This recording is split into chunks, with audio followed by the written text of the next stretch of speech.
I'm just waiting for it to clock off, because that's not. Oh, I wonder if mine is too. Oh. Now everybody has.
All right, I have 6 o'clock on the computer. That clock's a little slow, but we'll start with the Pledge of Allegiance.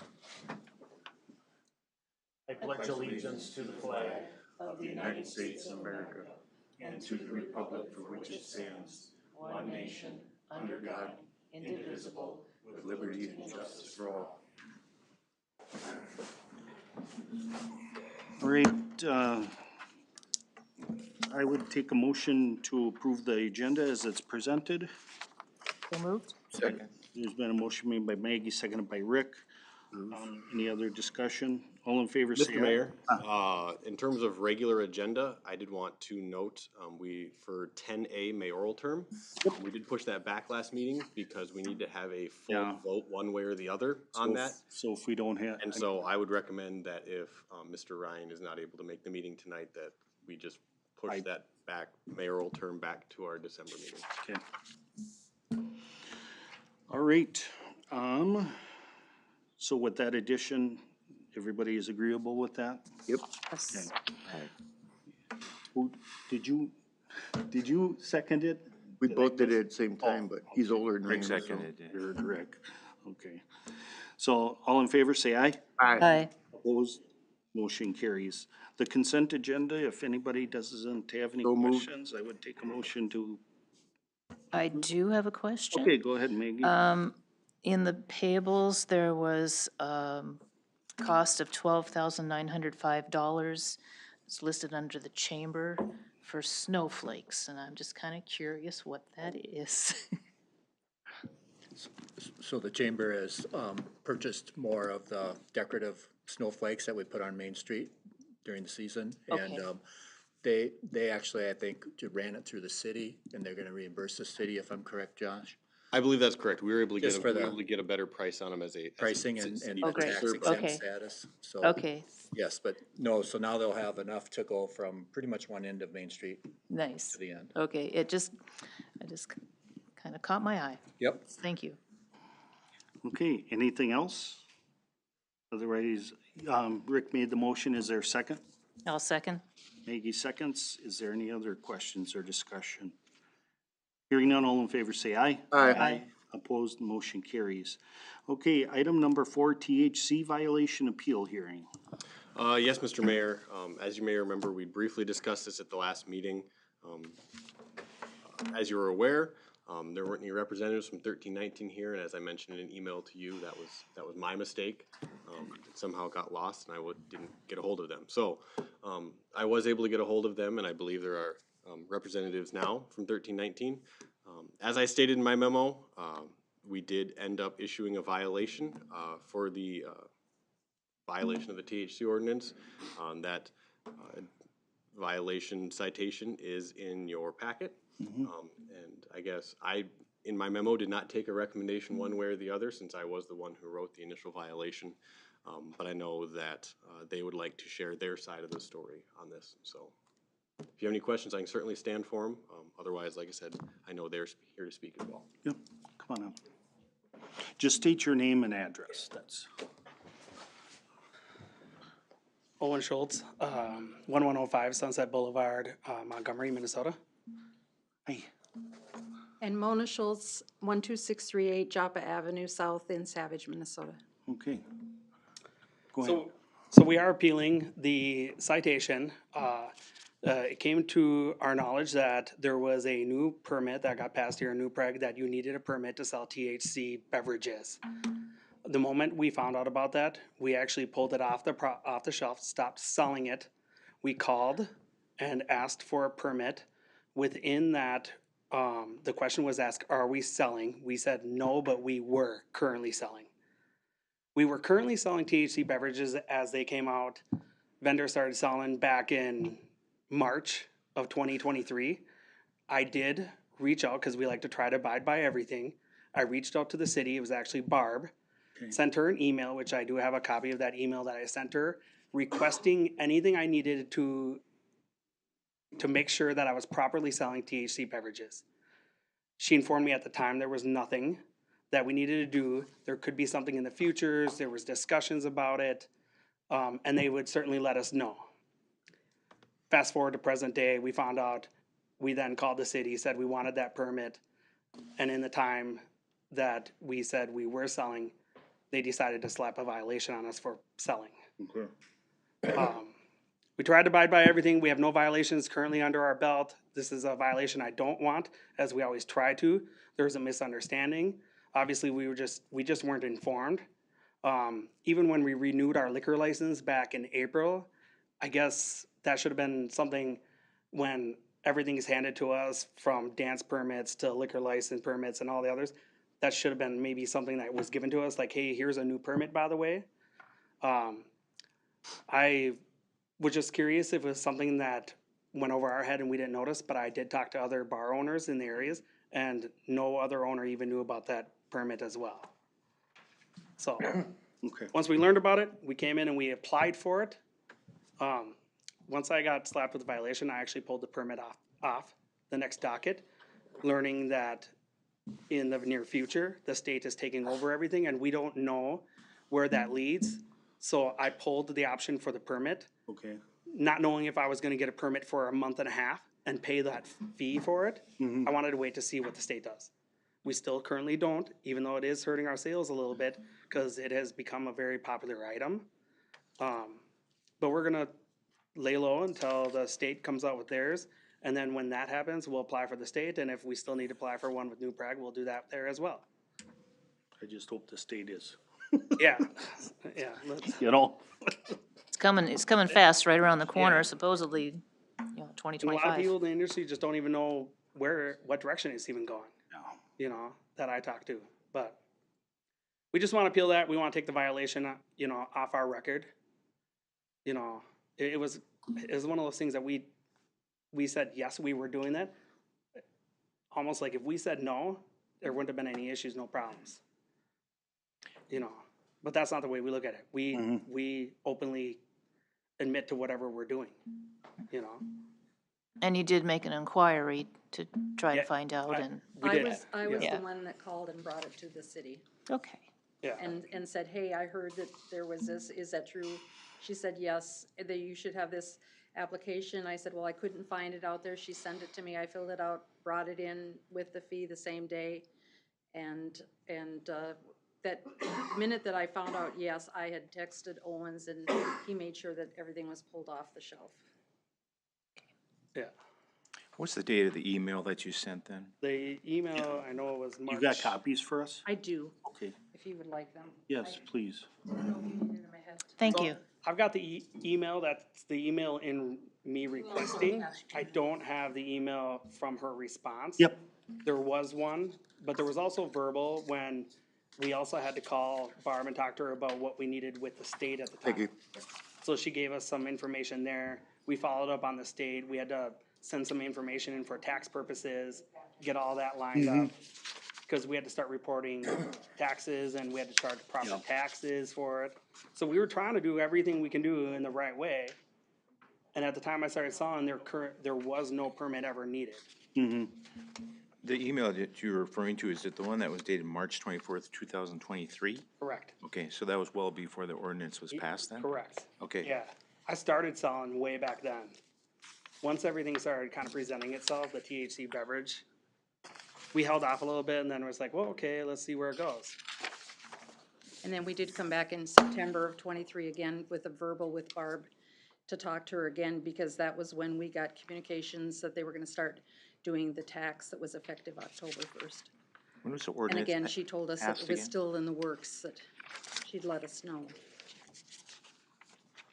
Heard the ordinance got passed in November of 2023. So I know Ken's looking it up right now. It sounds like it was passed November of 2022. Okay.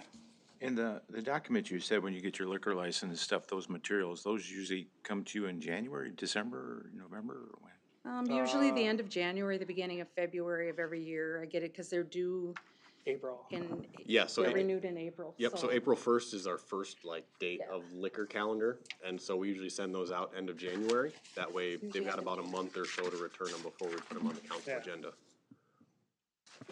And that's where, So with this, I'm not would we gonna have argue put it. that with that in? Would we have put that information with that?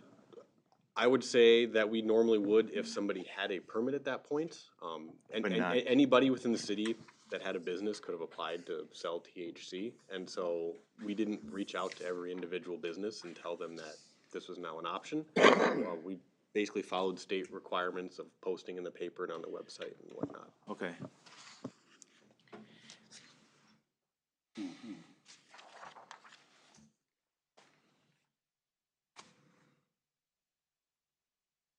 So what does the council want to do? Do they want to waive the violation, or do they? Well, My comment, I don't think anyone's trying to, when you use the word slap, I think we're just trying to enforce the ordinance that the city residents or city has approved, so that's not the yeah, characterization, Yeah. I guess everyone's willing to do that, but we're certainly wanna get out, my leaning would be to vacate it or whatever you wanna do. and I agree. You made an honest attempt to find out information and do the right thing, and it just didn't happen. So I would be fine vacating as well. And can I just run something by you guys? We got other people that got fines. So does that mean they're eligible for,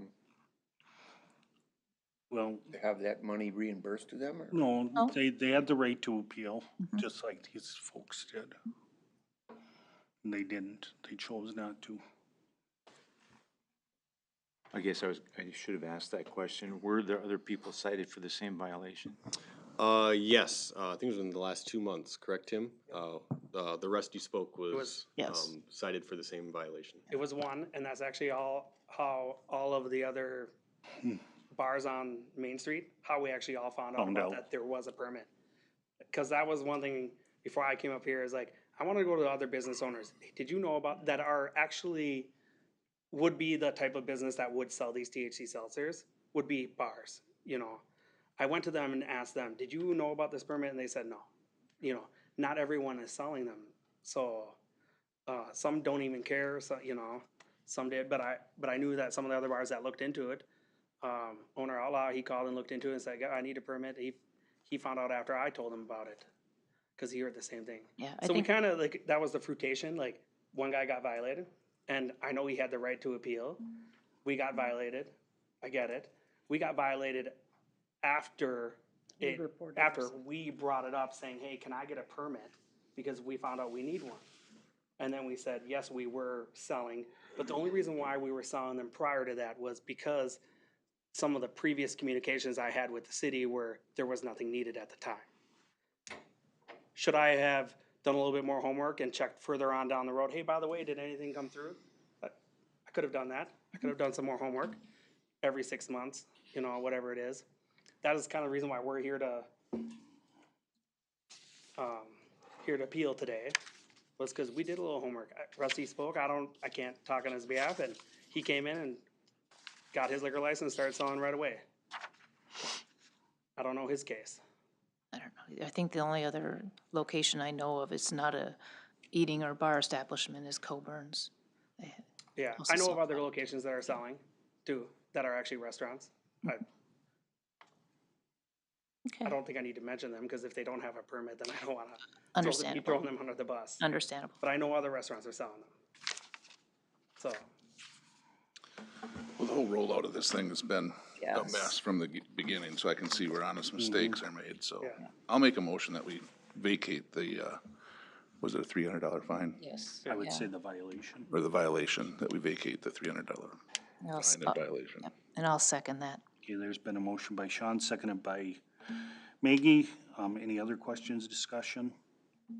Hearing none, all in favor say aye. Aye. Opposed, motion carries. Thank you. Thank you for your time. We thanks for appreciate listening to it. us. He came in late without his computer. Do you want, need somebody to give him? Yeah, little rain and the traffic was horrible, so I'm sorry. That's I can share. what we figured. Maggie guessed that. I'll say, what was the fine? Donuts next time? Is that what we'd agreed on? He didn't even, Rick didn't even make it. Okay, next item. You're welcome. Next item up on the agenda is the public is invited to be heard on matters not on the agenda. Speakers limited to 5 minutes. Does anybody want to speak? I know Brian contacted me. Do you want to speak? Just your name and, Have you recognized? yeah, your name and, yep.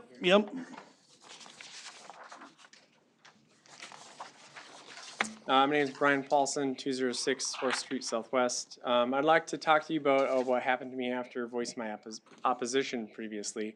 To catch up, anyone who is not following, the city had a proposed tax abatement for a 54-unit complex by Ebert. This is separate from the 54, or the one you'll be hearing about tonight. I started, as Ebert called it, negative buzz online. This led to a packed standing room only meeting that online, the posted video has over 2,000 views now, which is 7 times more than the next most viewed video. The city administration actions seemed really to be pushing hard for this, to the point that led some to question their involvement being more than neutral. I decided to look further into this. I made a data request for some emails. They did have pressure to do some things that were overtly improper, and I'm proud to say that the city did push back. The city administrator even stated finding supporters for this project would be outside our scope, keeping things, our recommendations professional. They did lean heavily to get it passed, though, in another email encouraging Ebert to rally the Chamber of Commerce again after I was seen gaining support for the school board meeting. I still question the 5 Chamber of Commerce members, speakers at the City Council meeting, 3 of which were not even residents or pay taxes here. And the presentation of letters of support that were for housing, not necessarily the tax abatement that was on the agenda. That would be like me getting letters of support for the police department and presenting them as in support of the new $12 million police station. Here's the real reason I decided to take this precious time up here. I wanted to point out the personal repercussions I faced. As I was sitting right here in this film, right here actually, getting the emails I had requested, 2 LeSueur County employees were on their way to my business that I own outside of town. They received a noise complaint at my property and opened an investigation. This complaint was submitted the morning after I spoke here to you at this last meeting. I've had this property since 2011 and had 0 complaints. How would you feel to have the county going all over your property, taking photographs and asking probing questions off a complaint submitted hours after you spoke against something? I want to be clear that I'm not implying, or do I think that the city administration conspired with LeSueur County at all. I think it was someone who thought the ends justified the means, and I'm happy to say that the county found no violations. This brings some broader concerns. All the things I mentioned themselves are not an issue, but when compiled together, they do not paint a very nice picture. Is this the atmosphere that you would like? Having the city administration encouraging the developers to solicit support, presenting misleading letters of support, allowing non-residents to take up time that should be allotted to residents, the residents that live in New Prague, pay taxes in New Prague, and vote for this council sitting up here today. You ask your name and address to verify that these are citizens in New Prague. Some of the councils surrounding this in surrounding communities just ask them to confirm that they're residents so they don't have to say their address where they live. From the League of Minnesota Cities Handbook, Chapter 3, Meeting Management, meetings of City Council are where business of the city is conducted and vital decisions for the city's future are made. Meetings are often also the principal place where citizens, meaning a person of the political subdivision, interact with their governing body and form an impression about their city. As a result, meeting management is one of the most important components. And then I just briefly want to talk about the Ebert project. I know that There's gonna be a proposed tax increase of 11%, possibly a new police station for 8% on top of that. I will say that you guys beat Shakopee. My friend texted me on my way over here tonight. His increased by 13%. So good job there. Ebert added 95 people that we did the tax abatement for to the city's resources that they won't be paying taxes for. Yellow Trees proposed 275 people, and the Keyland Homes has 180 homes. They will be paying taxes, but that's a lot of families putting additional pressure, police department, other services. And just to let you know, the average population from 2010 to 2020 increased by 85 people per year in the city of New Prague. Thank you. Thank you. Okay, next item up is the city engineer projects update. Mr. Mayor? Oh, point I'm of order. sorry. It does not appear we were done. with Oh, public I'm comment. sorry, yes. Come on up. What happened to you? I've got I am looking at a knee replacement soon, but, Not good. my, comments are gonna be really brief. I just think it's crazy that we're considering giving and actively handing out tax abatements at the same time that we're looking at an 11% and possibly another 8% tax increase. I don't think that's gonna go over well with the people who live here. So that's what I have to say. Thanks. Okay, thanks, Joe. Okay, anybody else want to speak on behalf, to the council? Anybody else? All right, next item up is the city engineer projects update. Is there anything, or are you gonna handle it, Matt? Yeah, I just got that. The only thing I was gonna make a couple of comments, Wednesday I have a meeting with the contractor and SCH to kind of try to close out this project. We do have a couple lingering, issues with this year's project. And then on Thursday, we have our first, utility meeting, with like the gas company and all them for the 2025 project, so that's moving along really well. That's all I had. Thank you. All right, next item up is, the police station update, financial options. I guess we'll start with. Yes, Mr. Mayor. As you may remember, John McNamara from Wold, who is here tonight, gave a presentation at our last meeting regarding the police station. And the city council at that time wanted to put it on hold so we could kind of talk some finances. I did invite Rebecca Kurtz here from Ellers. As you may also remember, we adopted Ellers as our financial advisor going forward. And so she is certainly here and can hopefully answer some of the questions about what financing may look like, as well as their options. I know she did have a memo in the packet as well. So hate to put her in the fire, but if you've got questions, she's ready. Okay. Rebecca, do you want to come up and speak to your memo, please? Absolutely. Good evening, Rebecca Kurtz from Ellers, and I'll start by saying, thank you for the decision, me representing Ellers, on behalf of us. We're excited to work with you on your projects going forward. We recognize there's a lot going on, so thank you for the opportunity to be a partner with you. As outlined, I did provide a memo that really at a high level outlined some of the financing options for a police station, and recognizing that at this point we're looking at a $12 million project, and that you have had discussions for looking at about a 25-year term on that. The chart on page 2 of the memo really outlines the 3 ways that police stations or public safety facilities can be financed under Minnesota statute. And the first one, referendum, general obligation bonds, is taking it to a referendum. And I'm happy to go into more detail on any of these, but at a high level, I will say we don't typically see communities go forward with a referendum, especially if it is a special election, just because of the cost. And then also sometimes there are concerns of if the project could get done, especially if it is a need for the community.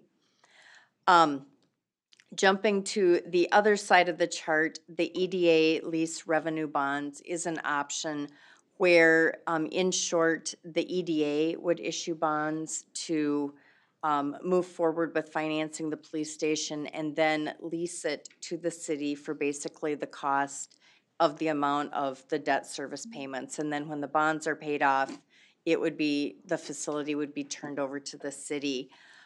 One of the reasons communities may use an EDA lease revenue is that you don't need to go through a referendum process or the public hearing process.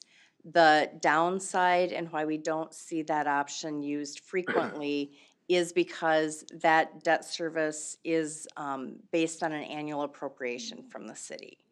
And so while it can be the council's intent that that would be an annual appropriation, those payments would always be made from the bondholder's perspective, because it is not a general obligation of the city.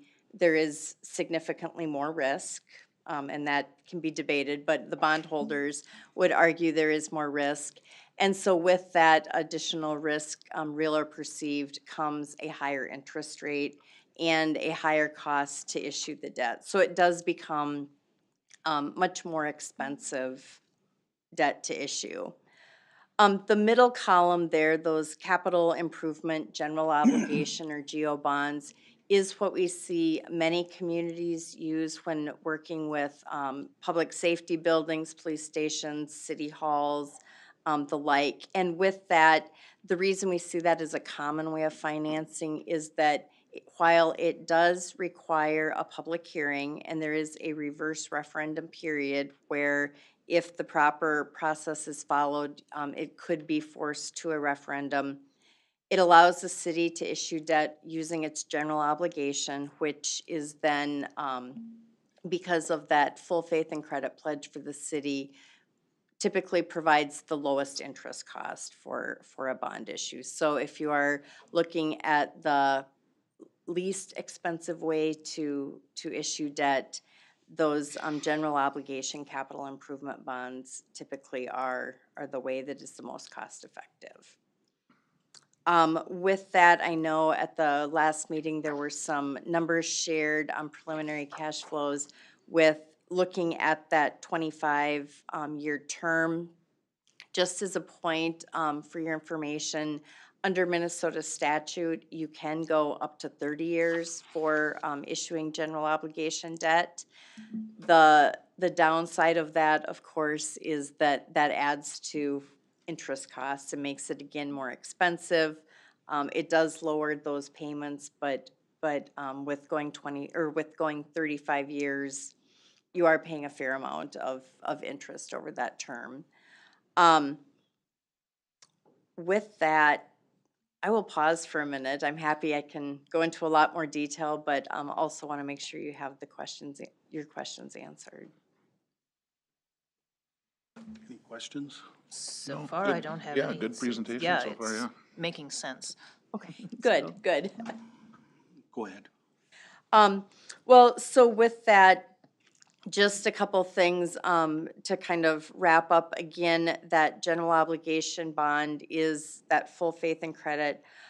With that, we know that you have looked at other financing sources. I understand there still is, you are waiting for a response for some federal dollars to hopefully assist. We had a very brief discussion with staff about maybe looking at USDA funding, which sometimes is available. I will say, unfortunately, from the information I could find out, I don't think that is going to be an option for the city of New Prague. They like to, or they typically fund projects in communities that are fairly low income. And so the downside is you don't qualify, but the upside is because you aren't necessarily seen as a community in as much need. So that is not a potential funding opportunity. However, as you know, this moves forward, we can continue to explore and have discussions about other ideas that may come. I know there were some discussions about potentially sales tax.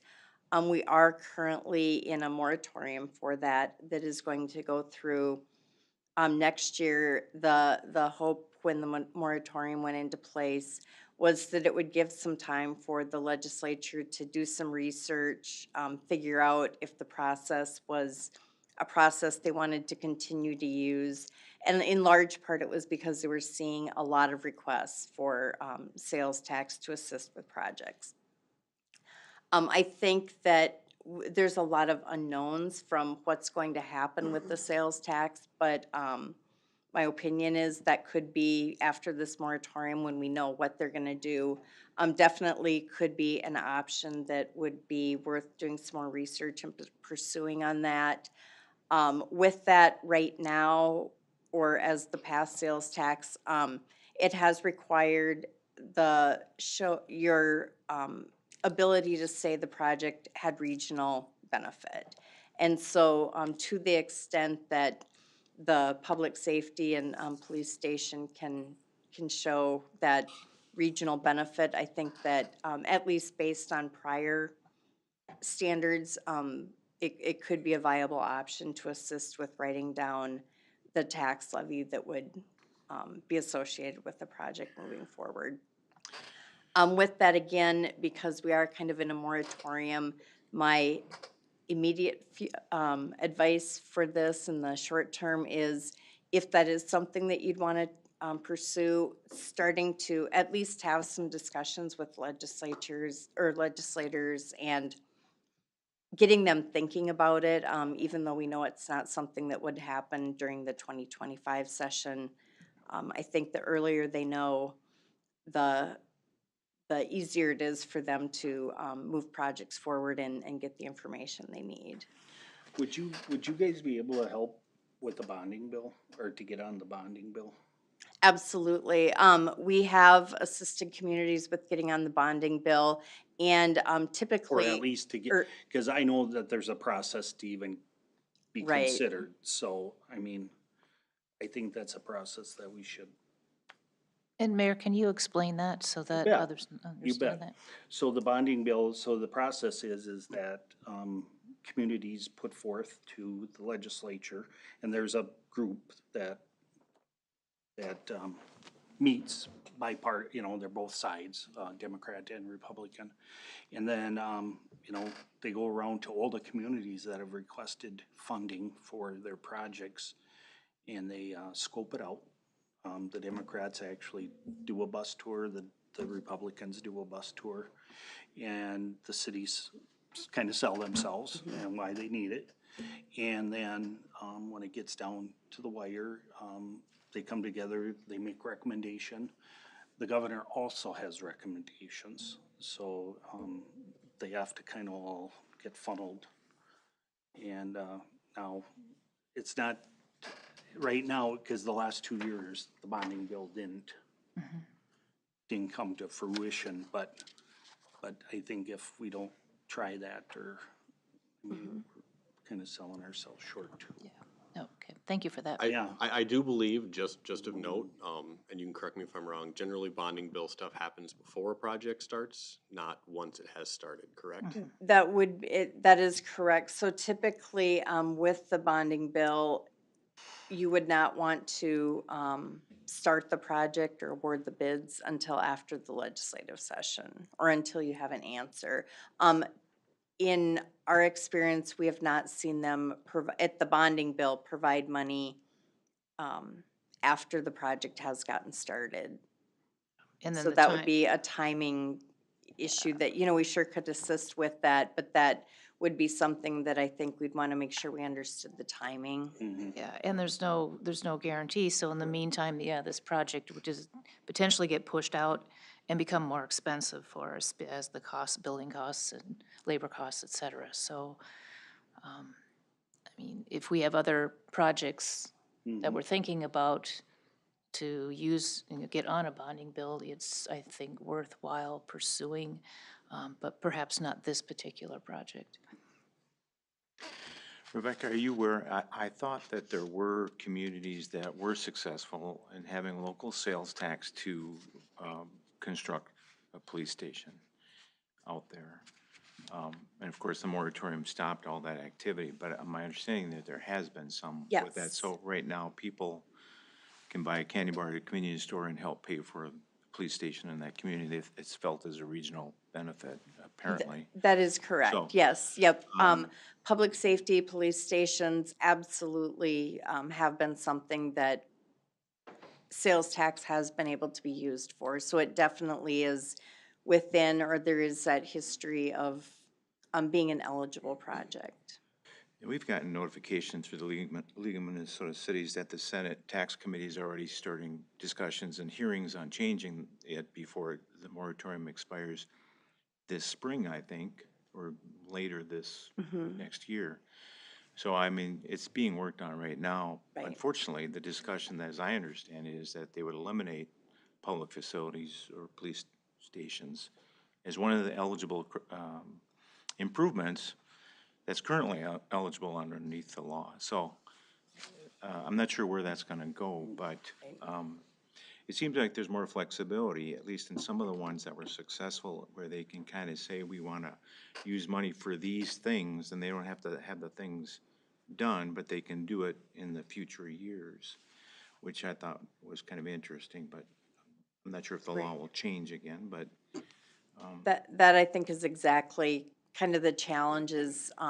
We know there are discussions happening, we're hearing a lot of things, but we don't know what it's gonna end up, how it's gonna end up. I'm just curious, why are they currently talking about eliminating fire and law enforcement facilities when it was previously allowable? I don't have an answer on Okay. why they're looking at changing or eliminating that. But that's like you said, we should talk to our But legislatures and see if they. exactly, I think, having that, and now before they have that decision made on what is going to happen with the sales tax would be, I think, an appropriate time to be bringing in legislators and educating them on what your needs are and why that would be important. And again, as mentioned, we've worked with communities on sales tax and happy to assist if you would like, if there's a role for us. The theory, I guess, and the value, why we want it, is it's another form of revenue that takes the more burden away from residential taxpayers. Absolutely. Okay. Thank you. Okay. So I guess the question at this point, I know, it was kind of posed at the last meeting about, whether we will continue into the construction document into the bid phase, with Wold. And so, I guess I would just be interested in hearing your thoughts of where we're currently at. I know speaking with John, that if we were to continue to move forward tonight, that they would be looking at an early to mid-January bid, if I remember right. Which would kind of keep us on track for where they kind of wanted to land, with the bidding cycle. Well, I think it's time this board makes a decision, yes or no. I don't like the chipping away at the sections. I'm not saying that there isn't a need. I don't know how great that need is right now. It's a small force still. Our city is growing. We're gonna need it another time, but I think we're facing economic times where we've seen more and more in the newspaper that there's more layoffs and the economy's slowing, which interest rates are coming down. I know that construction costs are high now, but as those start to dry up and the economy potentially could slow, I think I just read in the paper the other day, Polaris just laid off 450 people up in Thief River Falls because that sports equipment is not the hot commodity that it once was. So I mean, it always bothers me when people say, oh, well, if you do it 2 years from now, it's gonna cost so much more. And that's not quite true. I mean, if interest rates come down, that could offset any type of labor that potentially could go up, and there's a real possibility that it could go down too. So I guess my point is why does it have to be now? I mean, we've taken steps, we have kind of a design. I think the design might be a little extravagant, but it's what has come out. What's wrong with waiting a year or possibly 2 years? when we're not facing an 11% tax levy already, and now we're gonna tack on another 8% to that.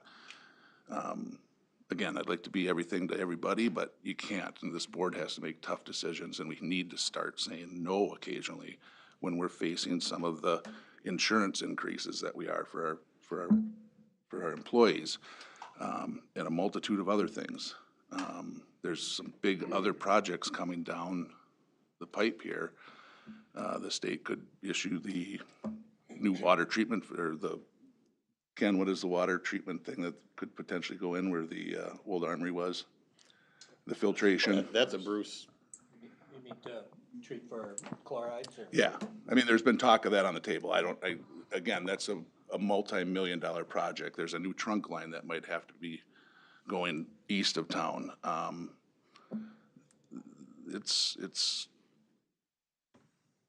just saying, right now, maybe we should just tap the brakes a little bit and let's come back and approach this in a year or 2 years. It might not be an ideal situation, but I don't think it's a dire situation right now. And eventually, we're gonna have to make some tough choices somewhere along the lines.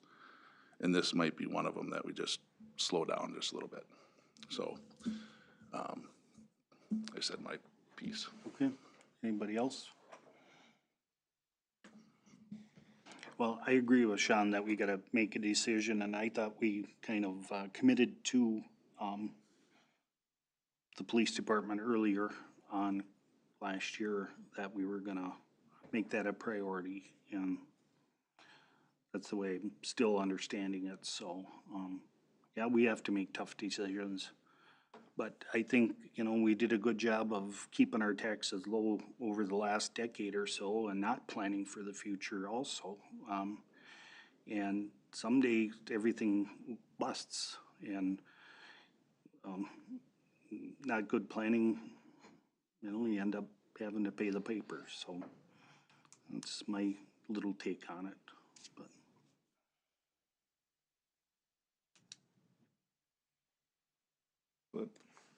I'll say the same thing I've said before. My financial earmark was staying around that 50% tax rate. It's lower than a lot of other communities around us, even with the increase.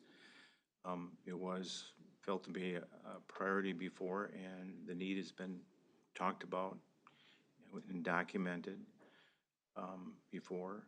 I'm uncomfortable with the cost of it. I'm uncomfortable with the tax part of it. But like you said, costs may go up and may not go up, but I have to deal with my experience, and the probability is that you can't bet on interest rates being higher or lower next year or the year after, and you can't bet that the construction costs are going to be cheaper. If it would be cheaper, that would be unusual in the history of, it happens, but not that often. And it's usually because of some other circumstances. So as far as creating value or maintaining value for the taxpayer, I think, unfortunately, moving ahead, even with the tax increase that it's going to cause, is still a better value for the taxpayer. That's my take on it. I agree too. I mean, the projects themselves, all three of them that we kinda got going, are good for New Prague. I mean, you got more customers for your electrical, your plumbing, with these apartment buildings, so the tax abatement, I'm gonna vote yes for that. And this police department, I'm sorry, we're gonna need it. And the cost is only gonna go up. And that I would be willing to bet on. Yeah, and I know that we had talked, we did the facility study, and out of the study, came this very important need for a new police station, just to house what we have today, and updating the facility so that the evidence room and there's space for duty bags and all of the things that we just don't have now. It's very cramped, it's very old, it's, I guess, a little embarrassing sometimes to walk through that station. That's not necessarily a reason to build a new one, but we did commit to doing something, and I would like to see it done sooner rather than later. Agree that, you know, property taxes for everyone is not a pleasant subject. And in the past years, yes, we did have levies that were extremely low, and I think that may have hurt us a little in the long run. So I would like to see the project move forward. So what do we need? At this point, I guess it would, just be a motion to move into construction documents, correct, John? Okay. I'll make a motion to move into construction documents Second. for the new police station. And Rick seconded it. Is there any other questions or discussion? Hearing none, all in favor say aye. Aye. Opposed? Aye. Motion carries. Thank you. All right, no public hearings. Now we have some ordinances up. So these are new ordinances, the cannabis zoning ordinance amendment. Is that correct? Yeah, I can give you a quick overview of the two ordinances if you'd like. So yes, these are new ordinances that relate to cannabis and cannabis businesses and their operation within the city. So if you remember back in 2023, and then we amended that in July of 2024, we had passed a moratorium on any cannabis business. This did not include the low potency hemp, which is actually related to the beverages that we talked about earlier, which are considered low potency, and that's sold at Coborn's and a couple of the tobacco shops as well. So what we had to put in place by January 1, which is when we're expecting the state to potentially have the rules in place that will really get down to the nitty gritty of what they are going to be processing for permits on their end. We don't know if that exactly will happen, but regardless, we plan to have this ready by January 1. So we had two different areas that we had to look at the code. Number one that we started with was relating to the zoning ordinance, and we had to run that through the planning commission. So we had a public hearing on any zoning-related regulations related to a cannabis business. So we had that hearing back on our meeting in November, or excuse me, in October, excuse me, or no, last week, or no, October 23rd, getting my weeks off here. And we did not have any public comment at that meeting, but the planning commission did recommend that we look at a buffer of 250 feet from schools to any cannabis business. So again, cannabis business is the stronger potency of cannabis, again, not the low potency hemp that we've already got our local process for. The buffer that the planning commission recommended would be anything from retailers to manufacturers and growers as well. A couple other ones that are kind of unusual that you probably wouldn't think of, but relate to companies that would set up large group gatherings for cannabis, and probably won't have any office space doing that in New Prague, but there will be businesses that will help places have these cannabis gathering permits. If you remember talking about that back when we looked at the low potency ordinance. And then additionally, we have other operations that you might not think of, again, just warehousing, that type of thing. So the buffer the planning commission wanted was 250 feet from all of those to any school.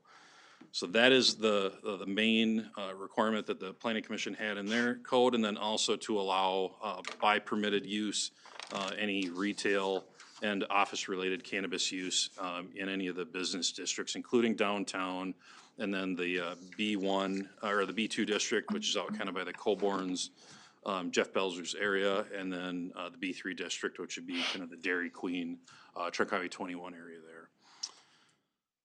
The other ordinance that we have in front of you tonight for introduction would be relating to city code, and that's adding a completely new section to the city code relating to cannabis businesses, again, not just for retailing. And this really gets into hours of operation.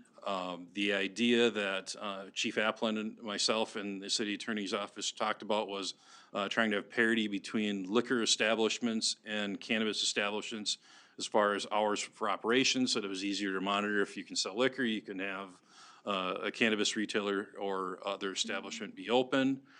The ordinance also includes information about compliance checks. We had some language that was from state statute, and we were wondering why it required us to do a compliance check before a cannabis retailer could open.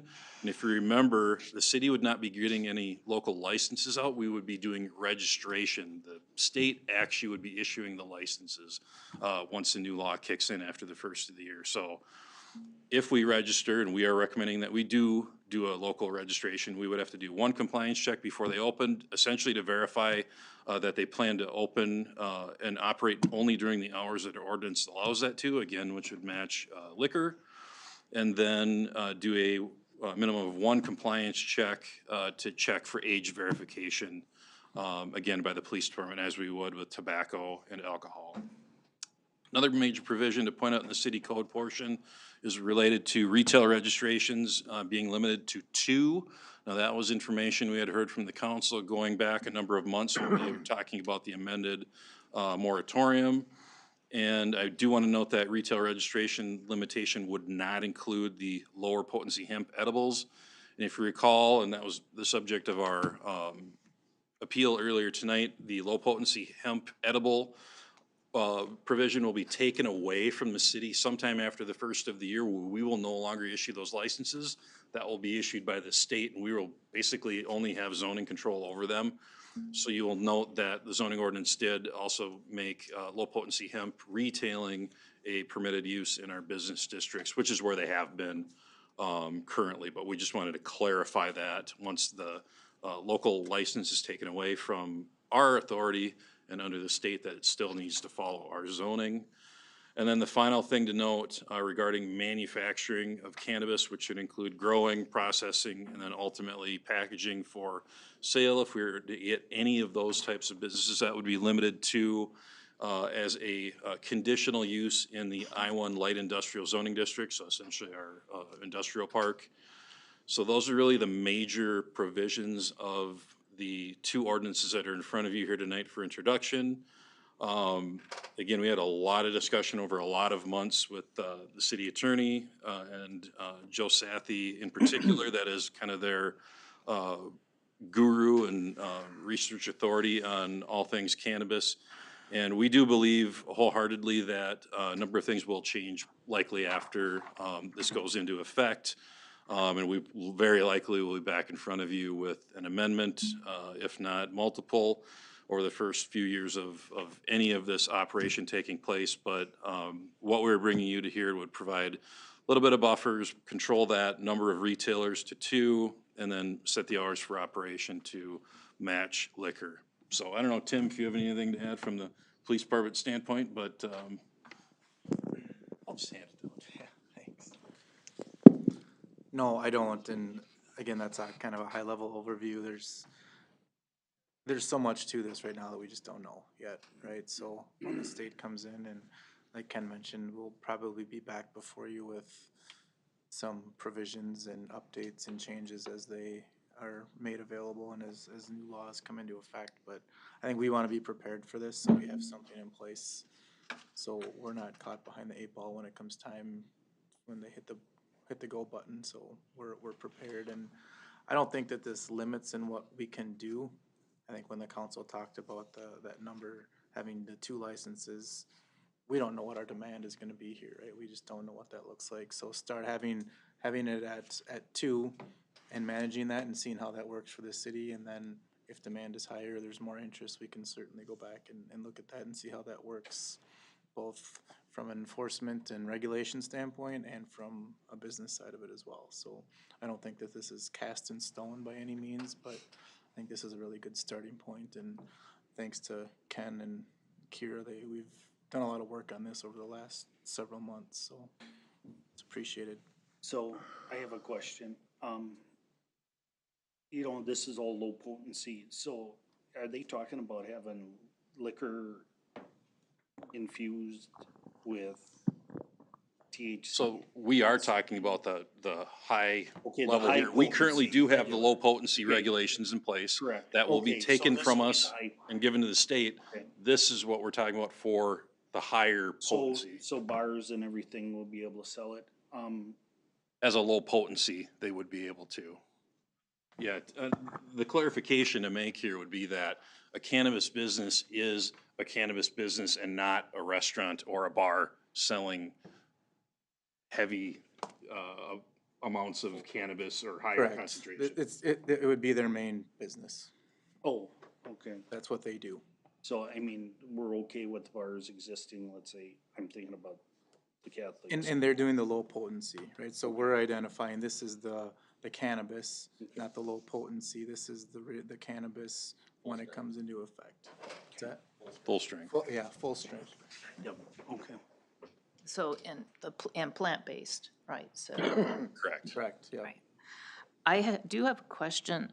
I'm sorry, Mayor, were you done? No, go ahead. I do have a question about the zoning ordinance amendment, and maybe it's just more of a curiosity, but in section 6, it's, that, the cannabis retail businesses, they can't exceed 30% of the gross floor area. Is that something that is regulated by the state, or was that something the planning commission? Yeah, so the reason we put that into place, so in the industrial park currently, or for any industrial zoning, retail's not allowed unless it is at or under the 30% limit of the overall building. And the idea out there is we didn't want a Walmart to locate in the industrial park, but we were okay with a manufacturer that had a small retail area for selling their product. Similarly, the thought was that if there was a cannabis manufacturer and they wanted to have a small area of retail, as long as it didn't exceed that limit that we already had established for, non-cannabis industrial uses, that we would think that would match well with that. Okay, yeah, because I seem to remember a discussion a while back about an auto business in the Yep. industrial that, Yep, okay. exactly. Thank you. Anybody else? Okay, with that, I would take the first reading of number 354, or take a motion for the first reading of ordinance number 354, cannabis zoning ordinance amendment. So moved. Second. Okay, there's a motion by Maggie, seconded by Bruce. Any other questions or discussion? Hearing none, all in favor say aye. Aye. Opposed, motion carries. Okay, then I would take a motion for the first reading of the city code amendment 355. So moved. Second. Okay, there's been a motion by Rick, seconded by Bruce. Any other questions or discussion? Hearing none, all in favor say aye. Aye. Opposed, motion carries. All right, the next item up is the second reading of ordinance number 352, the mayoral term. Are there any questions on that? Otherwise, I take a motion for the second reading of ordinance number 352. So moved. Is there a second? Second. Okay, Rick made the second. Any other questions or discussion? Hearing none, all in favor say aye. Aye. Aye. Opposed, motion carries. Thank you. All right, we're up to number 11, a resolution approving property tax abatement. Yes, Mr. Mayor, as you may remember, we held our public hearing at the last meeting for this and had residents speaking both for and against the proposed tax abatement. At that particular meeting, neither I nor Baker Tilly had a recommendation on how to proceed, as we were waiting on a pro forma from Yellow Tree as to kind of where the 166 units stood. We did receive that, and I believe Michaela is online at the moment. We lost her?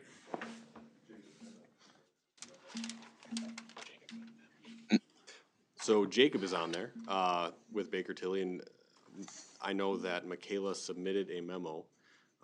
If I can certainly attempt to speak to it, but I'm assuming that Jacob would be able to better break that down if he is available. Yep, I'm here online. Can you guys hear me all right? Yes, very good. Okay, perfect. Well, hello, my name is Jake. I am from Baker Tilly Municipal Advisors. And today we are here to discuss kind of that pro forma. And what I'm going to discuss today is, if you go on to, it's page 6 of the memo, it kind of talks about the different scenarios, and pretty much what we want to kind of discuss is just kind of different scenarios and where we've been, and just kind of the impact of the tax abatement. To kind of put it short, the tax abatement has a substantial impact on the project. It really does help the project to be pushed through. So when we're looking at scenario 1, this is without any tax abatement. It's an assistance in current financing options. The debt coverage ratio is projected to be considerably lower than 1 times, and at a 0.86, meaning the debt financing amount of that 70% would not be achievable and would need to be reduced to an amount significantly less to be financially feasible. The resulting equity investment would need to be increased by an equal amount to achieve the feasibility. Scenario 2 is looking at the blended 75% participation from all taxing entities, which is not the case anymore with the city being the only participant. And that estimated annual tax abatement was around $385,000, which shows a debt service coverage ratio of 1.02. And this still results in a debt financing amount of the 70%. Not being achievable and would need to be reduced to be financially feasible. In scenario 3, this is looking at the blended participation through the first 5 years of the city only. Estimated annual tax abatement of 184 would result in increased debt service coverage from the first scenario that we looked at.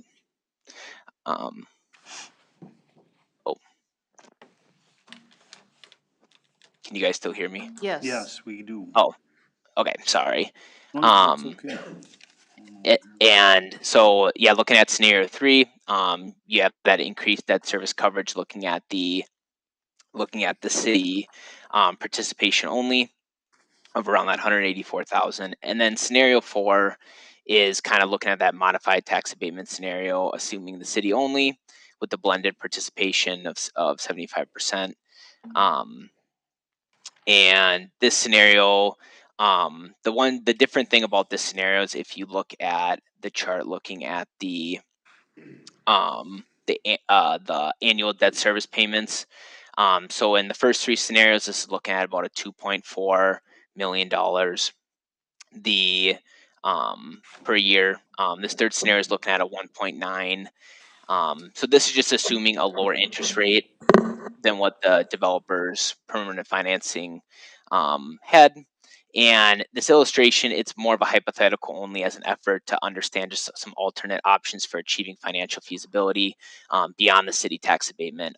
Some additional remedies to achieve the financial feasibility include reduction in total development costs, reduction in operating expenses, increase in operating revenues, or alternate funding sources. Just kind of really want to make it clear that the financial gap on this, it's pretty tight. But with the help of the tax abatement, it really kind of gets the project. It helps the project a lot. There's still some work that needs to be done, but without the use of tax abatement, it makes it very hard to make it reasonable. So yeah, that's kind of just a little spiel that I have. I'll kind of open it up for questions. Mr. Mayor, I'd just like to piggyback on that and say, as we did work through this pro forma with Baker Tilly, and Jacob mentioned it, like, we certainly found that there was a gap, and that even as you look at the numbers on page 7 of that memo, our tax abatement itself would not appear to completely cover that gap as they have shown. Now, I think it is still my personal recommendation that we move forward with this tax abatement. But for them to make the project work, then it would require them to figure out how they are going to fill the remainder of that gap. It basically signals to them that the city is here and willing to work. But if you're going to make this work, then you guys are going to have to figure out what you're going to do to fill the rest of that gap, whether it's come to the table with more equity or look at a slight project redesign or something like that. I do know that representatives are certainly here to speak, I think, if you have questions.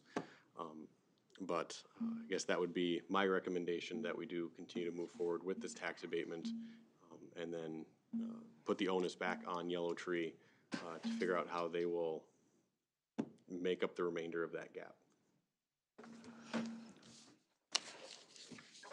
Well, I'm really curious about it because obviously they're gonna have to cut corners, and when they start cutting corners, it might not meet the community standards that we'd like to see, and that's a serious concern for me.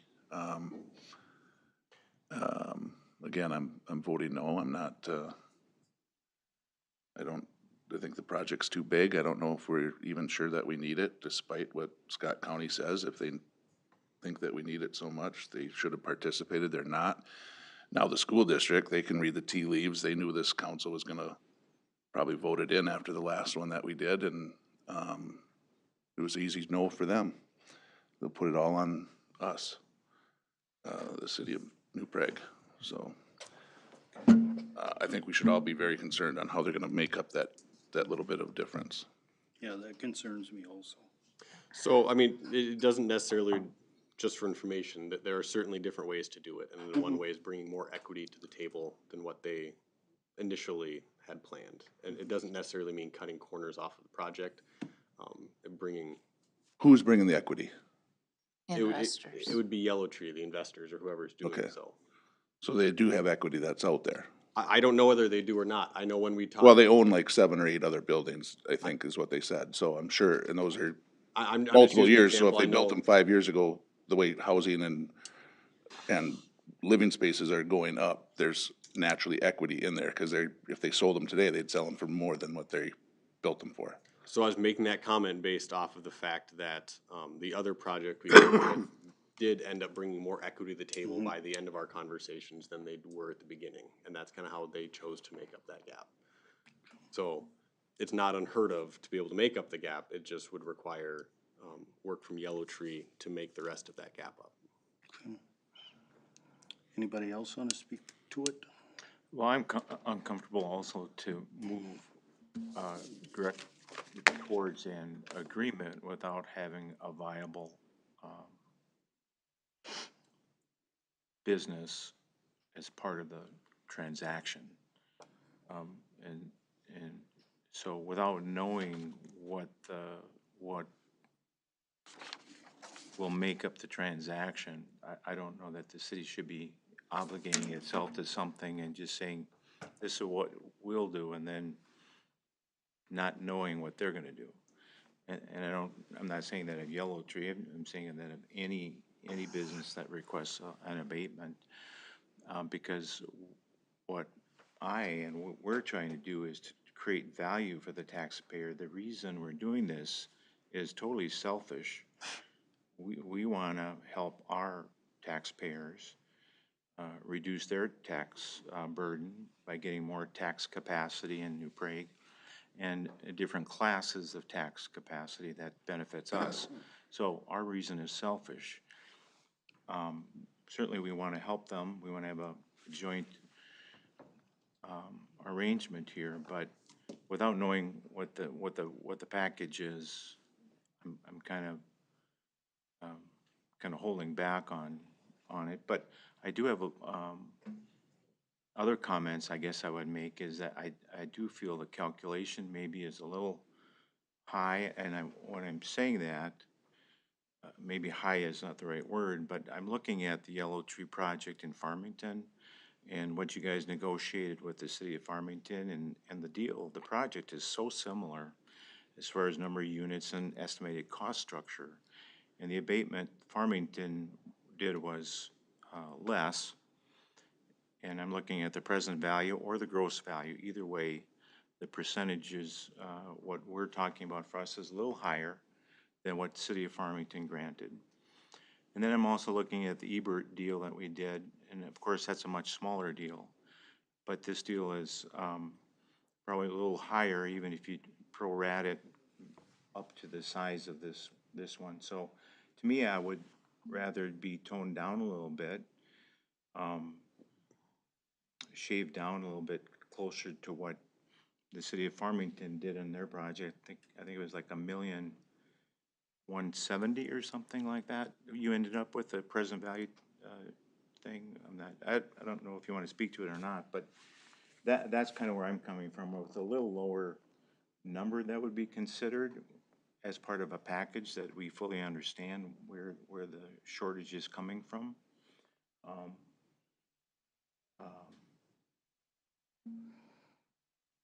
But I don't think we should walk into a deal without knowing what the total construction deal is, what we estimate our tax capacity is gonna get from it. And if we should know what the actual cost of the construction is gonna be in the full deal part of it. So that's kind of where I'm coming from, but, and I may have mentioned last go around about trying to do this sliding scale. And what I was envisioning is similar to what the Ebert deal was, where it was 100%, 66 and 33%. And I think what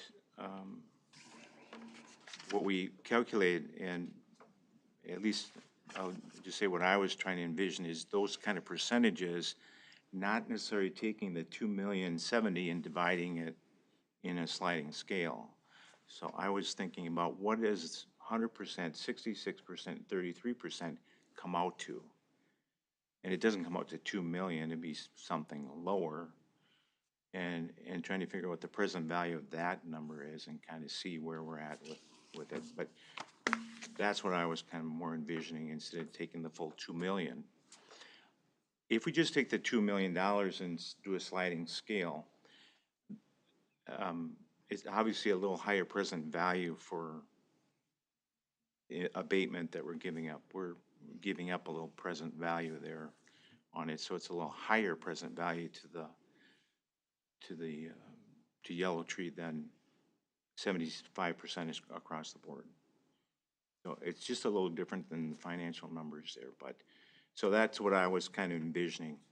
So just to answer that question, so I believe, and Ken can correct me if I'm wrong, when we took the last Ebert one, we're working off of basically what would be 66% over a 15-year period, and then converted that to a sliding scale of 100, 66, 33. Mm-hmm. And so when we ended up doing with this particular one, we took the request of 75% and then converted that again into a sliding scale, with that max amount being 100, 75, 50.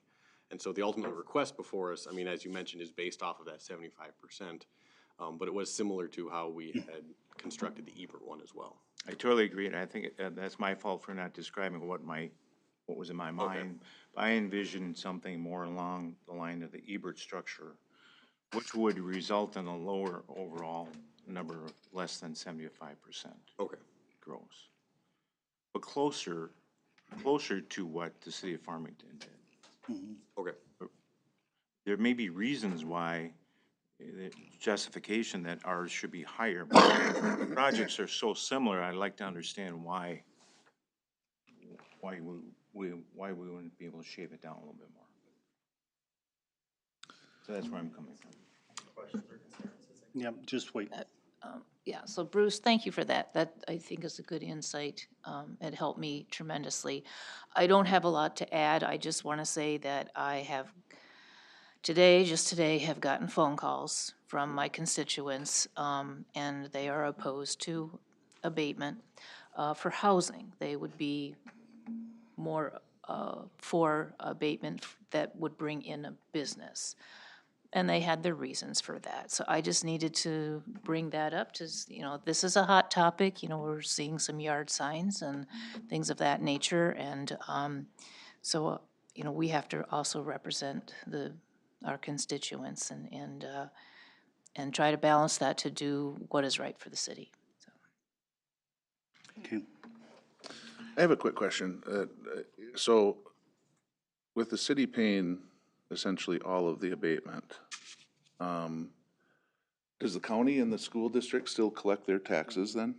Correct. So they still get that no matter what? Correct. So they get to decline it, but then still get the benefit if the building goes through? I just wanna make sure everybody's aware of that, so. Sure, the residential taxpayers benefit from that, from their Scott County taxes and their school district taxes. If it comes this way, but we've seen Scott County use it in other areas instead of here, but. What, it gets added to the tax capacity No, for I know. someone living here, Right. so it's a benefit to the residents. Eventually. No, Right away, as soon No, as it's added to the tax capacity, it benefits them. Well, we're losing, you're still losing out on the abatement every year from the city that if it does go through, we talking collect about on Scott that, County or plus something. the county He's does talking too. about Scott No, I'm just saying though, but there is still a net loss from the taxpayer. We might get some back from the county, sure, and it helps the tax capacity. But eventually, we're collecting that tax, and the tax that we'd normally get, if it went through, we'd get all that and get to keep it and then use it in the city. But instead, we give it back to them for a period of 15 or 20 years or whatever we decide on, but. Yeah, if you're making a bet, the biggest bet is that if we wouldn't give the abatement, they'd build it anyway. Right. Then we're doing something that it really is not a but-for kind of scenario. Right. And that's the risk that you're taking. No, I agree. I totally agree with that. Yes. But if they end up doing, pick a number, it's a $40 million project and we don't do it, and okay, well, we're still gonna do it, but it's gonna be $30 million. Well, we still benefit, but we wouldn't benefit as much as if we would have done the abatement and the higher tax capacity over the life of whatever term you want to look at, 20 years or 30 years. So my interest is, how can we help the taxpayer by adding to our tax capacity in the future and now? There is a risk, obviously, if the project gets done without it, but we don't do it every day. so I do know, when we did the last abatement, Bruce, we did structure the agreement that they had to build to a certain dollar amount standard, so that, they couldn't come in and build a project at half the value and basically water down our abatement, if that makes sense. And so I would assume that we would do the same with any agreement that we entered into with them. No, but the point I was trying to make is one of the reasons we do abatements is try to maximize the tax capacity on a particular piece of land. So, they could build maybe it's feasible to do a $20 million project, but we're not maximizing the tax capacity on that square footage of land. We're not getting the benefit as taxpayers of other taxpayers benefiting from that. If we can get a higher tax capacity on that piece of land, it helps all the other taxpayers. Correct. And that's where abatement can help with that. Correct, and that's where I was commenting, with our last abatement, we did work language into there that basically required a minimum valuation almost. And Right. so, I mean, yeah, you talked about, like, if we don't obviously know the full details, how are they gonna do that? I'm assuming our agreement would get them to that minimum valuation or, build value, basically to try to maximize that tax abatement cost. That's all I was saying. So it is challenging to try to describe it because a lot of the people that are opposed or concerned about is how it affects their taxes. But the reason I'm interested in it is to help with my taxes and residential taxes, so. But it don't only just help with the taxes, it helps with the electrical, plumbing, sanitary. I do know at the last meeting, Bruce, you'd asked for a comparison between the two, and I didn't know if this is what you were looking for. I did, put this in a memo that I left on your guys' things there, just going over, how the unit difference, the estimated tax value difference, kind of the, percentage of this one being 75 versus the 66 blended, the estimated residence, as well as the estimated fees that would be paid with the particular building, with this one being a little over 1.7 million to Rick's point versus the 500,000 of the other one. Well, can I ask a question? You know, if you got the 2,072,000, how much are we gonna get originally, or right off the top of, if we were to just pass this all and get going on the project right now, what would we get kicked back to us? I'm not gonna use the term kickback, because that's been thrown around on social media lately. Yeah, we don't want that. But I will say, the fees that would be paid to the city through the building process, would be the 1.7 million there at the bottom of sheet. All right, It's all right. 107, $1,726,675, and that'd be really split up mostly between the utilities, but there would also be some park dedication money that would be included in that as well. And then you got well, there you go. I mean, it kind of speaks for itself. If the abatement, the tax abatement itself was only for the 2 million, you're almost making it back right away, aren't you? Rick, what you're missing though is that you're listening to the developer that this isn't gonna happen. And if we truly is there this need that's there, it would happen and we would keep the 2 million plus get the 1.7 in fees. So that's all I'm saying is I'm willing to roll the dice on some of those that maybe it isn't gonna be Yellow Tree. Maybe it's gonna be some other guy. There's a guy building an apartment complex in Belle Plaine with no tax abatement whatsoever right now as we speak. So, whether or not the Ebert thing would have went through, they had a lot of time and effort invested in it. They probably could have made it work. It was funny how they started at this and said, oh, if we don't get this, it isn't gonna happen. Then all of a sudden there was some pushback from the county and maybe a little pushback from us or some more questions, then all of a sudden it went down. So they can make it work. So that's what all I'm saying. But I think, Sean, to your point earlier, you said you were worried about what would happen if they had to cut some corners and what building product might be. There's that potential, maybe they do build, but if they've gotta cut $2 million worth of corners, is that a product that we necessarily want? I'm not saying that they would one way or the other, but I know at one point you were worried about the abatement going down, and to eliminate the abatement would create that same scenario. True, but I would hope that the city would be able to have some type of, whether we said it was too big in scale, or we somehow modified it, or came to an agreement with the developer that this is what we're looking for. I mean, we could do that with the abatement as well. Right, but still save $2 million. Okay. So I guess at this point, Mr. Mayor, I would say, a motion one way or the other, and maybe an emotion in the affirmative, and then just vote accordingly. When I say motion, I mean a motion to approve, and then everybody vote either yes, we approve it, or it'd be no, we don't So approve. basically, we would take the motion of the resolution presented, and then we vote And then yes vote or no. and vote yes or no accordingly. But that doesn't address, Bruce, your Concern about. suggestion Well, that. I would vote no, because Yes, as the yeah. deal stands, I wouldn't Yeah, so, support it. And I guess the other motion could be to once again table and see if we could acquire more information, if that is something the council is interested in. That would make more sense than to vote it down. I mean, Well, this isn't like some of the other issues we deal with where once you vote it down, you can't re-look at it. Is it? I believe that's correct. Admittedly, Ken or I haven't been through a ton of these, but I don't believe there's anything that keeps it from coming back again if there's another request. So, I just don't feel it's fully baked. I'm not comfortable with the transaction that's open-ended. do you want to offer the resolution then? I mean, then we're gonna vote either yes or no, either approving it or denying it. So if people vote no, it's gonna be like a. How about if we Take a poll. take a vote on denying it until there is more information?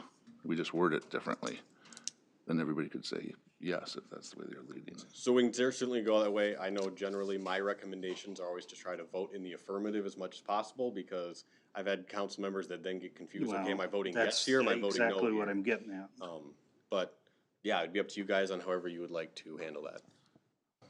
Well, there seemed to be some semantics there. I don't, no, and the semantics is, I'm not gonna say approving the property tax abatement, Yeah, even you don't then have- I'm gonna vote no. Yeah, So, we'll make the motion denying it. okay, so you're well, gonna, okay, well, So we can all vote no or yes.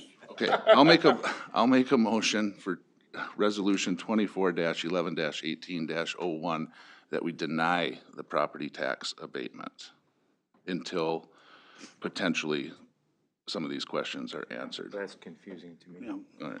You're it was all semantics. Somebody make the motion that will approve it, and then I'll vote no. That's okay. So I'm gonna make the resolution number, I'm gonna make a motion to approve resolution number 24-11-18-01. Is there a second?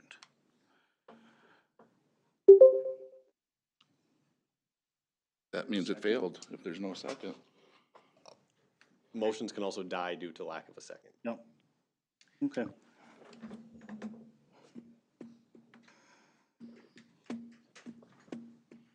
I will say motion died due to lack of second does kind of leave it on the table a little bit.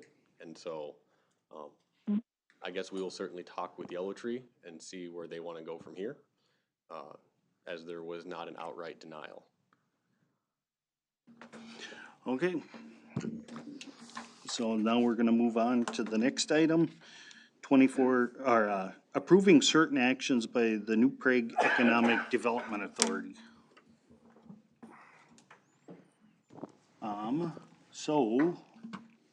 So I think the first. You wanna take that? What is the Yeah, first one? quick overview. We had a public hearing at the November 13th EDA meeting for sale of one of our industrial park lots to Q5 Properties, which is really Quality Flow wanting to do a split off of one of their entities into a new building across the street, also retaining their other existing building.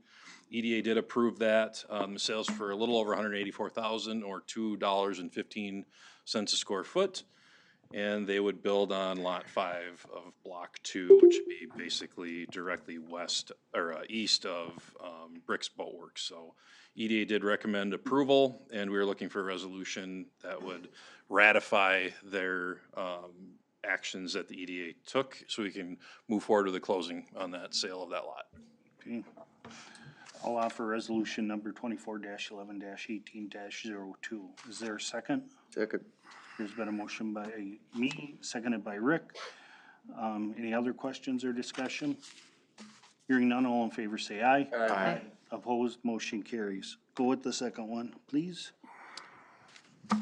There, or did you? did Same you say the background second on, round? this one was for Bevcom, Okay. same general, sales price, or it is the same sales price. They are moving out of the CVF Racing Building, as they are looking at expanding CVF, so they needed to find a new home for their warehousing and future operations, base in New Prague as far as their field unit, I guess is the best way to put that. So, look for ratifying the recommendation from the EDA at their meeting. Again, public hearing was held and no public comments were received for that sale. Okay, does somebody want to offer that resolution? I'll make a motion to approve resolution 24-11-18-03. Is there a second? Second. Okay, Bruce made it. Maggie made the motion, Bruce seconded it. Any other questions? Hearing none, all in favor say aye. Aye. Opposed, motion carries. All right, the next item up is, well, actually, the next three items up are deferring special assessments for certain property owners. Yes, with our special assessment policy, we do allow for a deferral on assessments for various reasons. For the 2024 project, we did have three different people addressed at 109 Lindell Avenue North, 703 Main Street East, and 103 Lindell Avenue North that did apply for deferral of their assessment based on age. And so those would come back to the city council for approval. And so those have been included in your packet. And I guess I would I certainly recommend deferral as they do meet the policy. Can we do all three at once, or do we have to do them individually? I would say since they're different resolution numbers, that we have to go through them one I at a think time. it's because of the property. Okay. It's more that than it attaches to that specific property. So I take a motion on the first one. So moved. Second. Okay, there's been a motion by Sean, seconded by Bruce, to approve 24-11-18-04. Any other questions? Hearing none, all in favor say aye. Aye. Opposed, motion carries. The next one. So moved. Rick, Second. Rick made the motion, seconded by Bruce for 24-11-18-05. Any other questions? Hearing none, all in favor say aye. Aye. Aye. Opposed, motion carries. And the last one. So moved. Second. Maggie made the motion, seconded by Sean for 24-11-18-06, deferring. Any questions? Hearing none, all in favor say aye. Aye. Opposed, motion carries. Now we're to the fun part, the enterprise budget Yes. presentations. As you may remember, I believe we started this 2 years ago now. Instead of doing the full budget presentation on Truth and Taxation Night, we split them up in half. So we do the enterprise funds that don't collect a tax of some sort from the city, usually the meeting before, and then we will do the Truth and Taxation meeting covering all funds that collect a tax from the city on our Truth and Taxation meeting, which is always that first meeting in December. Tonight I've got a presentation, and I've invited the 3 department heads who this affects, which would be our golf course, our sanitary and storm sewer funds, and then our water electric funds. And then I will wrap up at the very end with kind of a brief word about the ambulance fund. So, oh yeah, my computer never shows. I gotta figure out how to get that fixed. All right. This isn't in our pack. This is in the packet. So this is 12A. I didn't get that far today, sorry. So you didn't read your packet? No, I did. I didn't get that far. Okay. All right.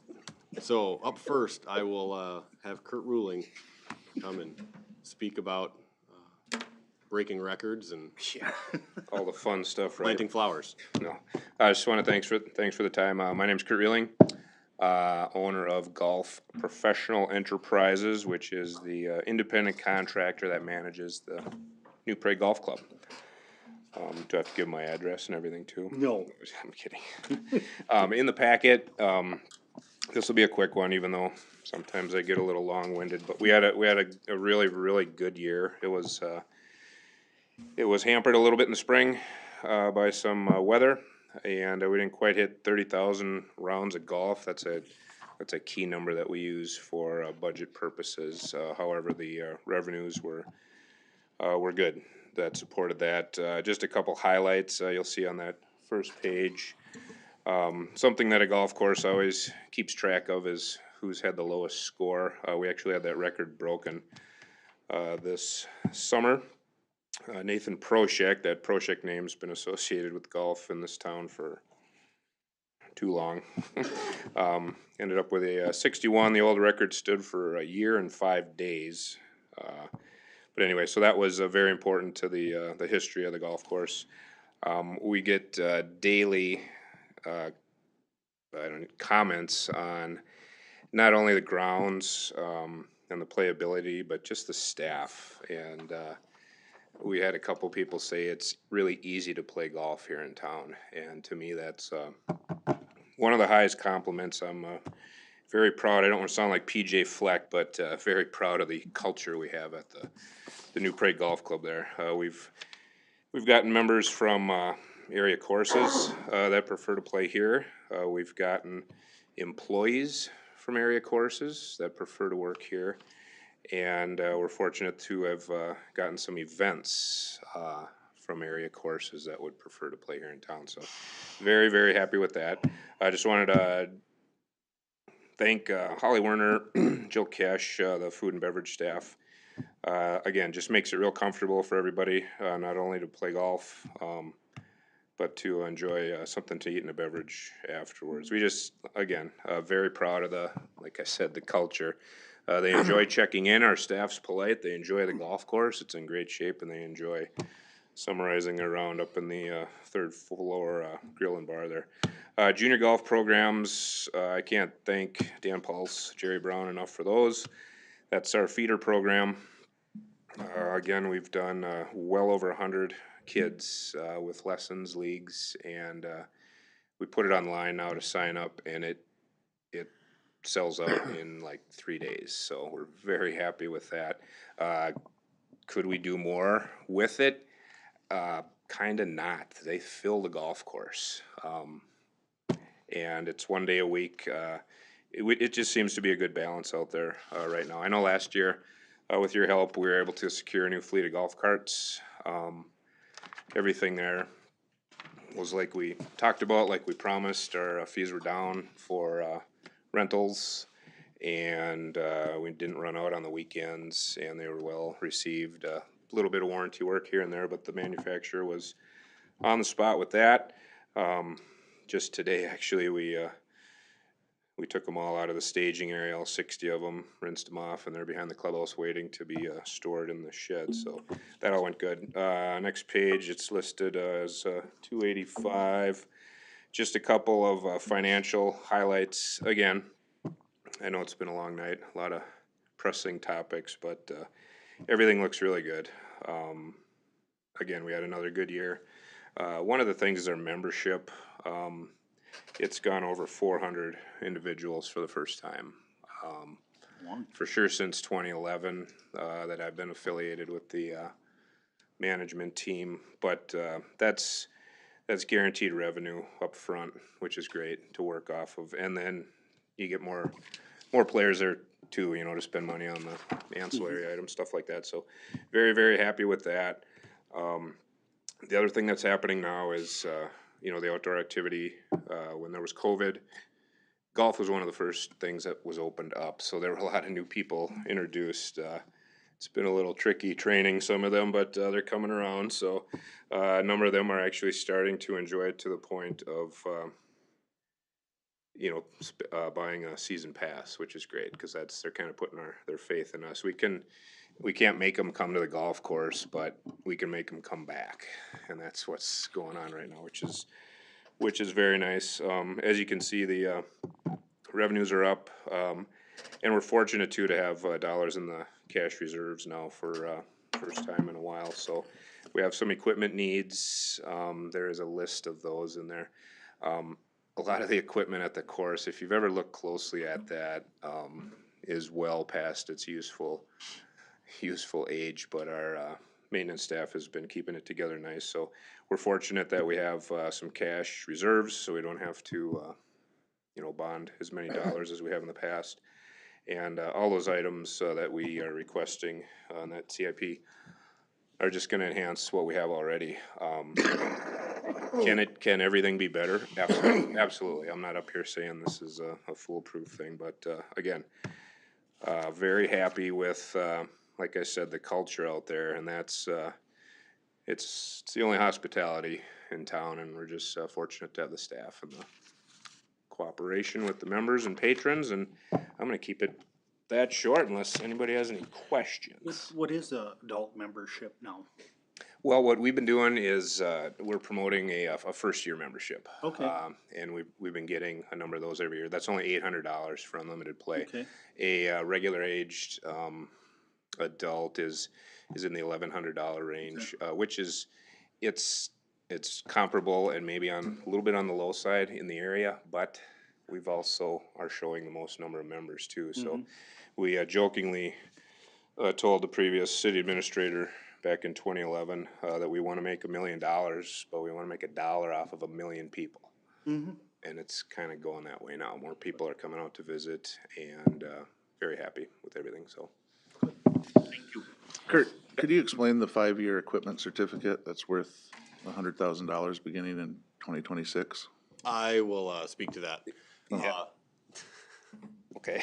I wanted to hear from Kurt, but no, that's okay. No, I'm that's- just kidding. Well, no, Kurt, yeah, that's that's what was left because we were using cash reserves, Yep, correct? yeah, so at the previous meeting, we talked about the 320,000 in CIP needs, and that we did have a cash balance. I have on there showing right now, we're estimating an almost $650,000 cash balance here at the end of the year. So using $220,000 in those reserves, I think I said the word case, I meant cash, that's a typo. On using 220,000 of those reserves towards that as well, and then taking out an equipment certificate of 100,000.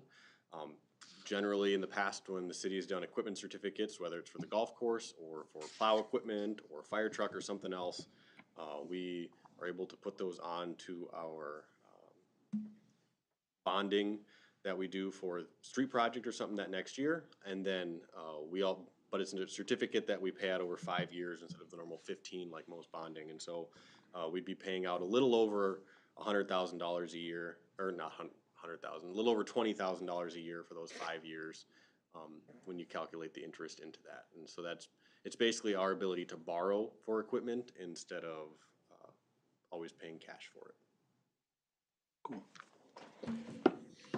I was going to congratulate you on a good year, and I appreciate, I'm glad that you're talking about other things in the golf course too. I tend to always look at the numbers, but the golf course, and you guys do a good job with the youth and the training, and the golf course building itself serves as a community kind of little center of it, will, and you guys do a lot with getting supporting charitable groups, doing fundraising and things like that, and it's really been a go-to place for a lot of different groups. So the golf course is more than just golf. It's really an asset for the community in different ways too. So I appreciate you guys working that way, and I know you've done more efforts with scholarships specifically in the last few years. So Thank you. So, good work in that area.